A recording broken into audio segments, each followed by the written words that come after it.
আপনারা কালকে সেমিনারগুলোতে কিন্তু ছিলেন।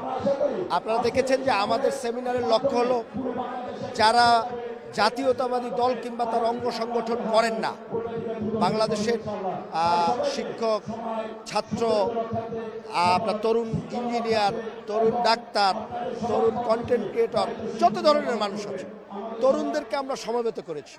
তারা কি ভাবছে দেশ নিয়ে, ভবিষ্যৎ বাংলাদেশ নিয়ে, বাংলাদেশের বেকার সমস্যার সমাধান নিয়ে, বাংলাদেশের অর্থনীতির উন্নতি নিয়ে, সব দিক থেকে তারা কি ভাবছে সেই জিনিসগুলো তারা আমাদেরকে বলেছে। তারা কিন্তু আমাদের সমালোচনাও করেছে, আমাদের কিভাবে চলা উচিত সেই বিষয়ে তারা তাদের মতামত প্রকাশ করেছে।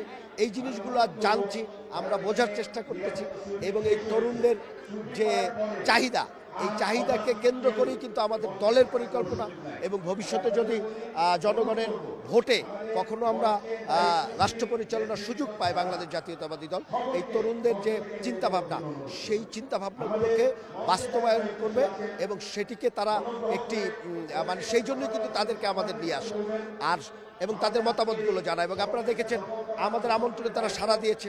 কালকে তারা কিন্তু সরাসরি প্রশ্ন করেছে, অনেক প্রশ্ন হয়তো আমাদের বিপক্ষে হয়ে গেছে, বাট আমরা এগুলোকে স্বাগত জানাই। আমরা বিশ্বাস করি যে আমাদের ভুলগুলো তাদের পরামর্শের মাধ্যমে আমরা সংশোধন করব, আমরা নিজেদের আত্মসমালোচনা করব এবং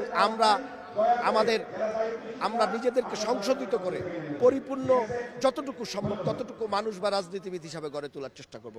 আজকে যে সমাবেশটি, এই সমাবেশটির নামই হলো তারুণ্যের অধিকার প্রতিষ্ঠার সমাবেশ। আপনারা দেখেছেন যুগে যুগে যখন লড়াই করার প্রয়োজন হয়, সংগ্রাম করার প্রয়োজন হয়, জীবন দেওয়ার প্রয়োজন হয়, তখন কিন্তু তরুণদেরকে ডাকা হয়।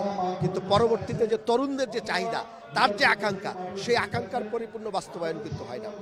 আমরা চাই তরুণদের সেই আকাঙ্ক্ষাগুলোকে বাস্তবায়নের জন্য সবাই মিলে আমরা উদ্যোগী হবে, সেই বিষয়টাকে সবাইকে জাগ্রত করা এবং এই দাবিগুলো নিয়েই কিন্তু তরুণদের চাকরির বিষয়ে সমস্যা আছে, তরুণরা চাকরির বাইরে গিয়ে উদ্যোক্তা হওয়ার যে সম্ভাবনা আমাদের দেশে আছে সেই জায়গাগুলোতে সমস্যা আছে, তরুণরা আমাদের দেশ থেকে বিদেশে যে আপনি জানেন একটি কর্মসংস্থানের ব্যবস্থা আছে, সেখানেও চরম অব্যবস্থাপনা আছে।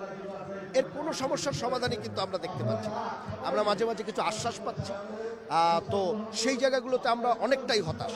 এবং সর্বোপরি একটি জিনিস আপনি দেখবেন যে আমি একটি কথা আপনাকে এইভাবেই বলবো যে অনেক কিশোর তরুণ হয়েছে, তরুণ যুবক হয়েছে, যুবক বৃদ্ধ হয়ে গেছে, কিন্তু তার ভোটাধিকার প্রয়োগের সুযোগ পায়নি। তো গত 17 বছর যেই জিনিসটির জন্য লড়াই হয়েছে,